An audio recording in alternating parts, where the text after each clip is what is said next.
of the things that we do is, or we did, is strengthen our best practices. I mean, these are things that we have been doing all along, but they became more critical. One of the primary things that we've done is inventory control, using a min-max system, knowing what you buy, why you buy it, how often you buy it, and knowing what alternatives available. And then with the min-max system, you're trying to have enough inventory to be able to function normally.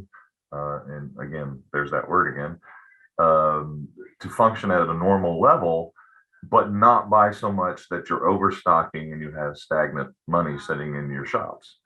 And what we managed to do with the min-max inventory system is we just bumped it up a notch or two. If I normally would order 3 of something and keep 4 on hand or whatever I might do, I would bump that up just a little bit.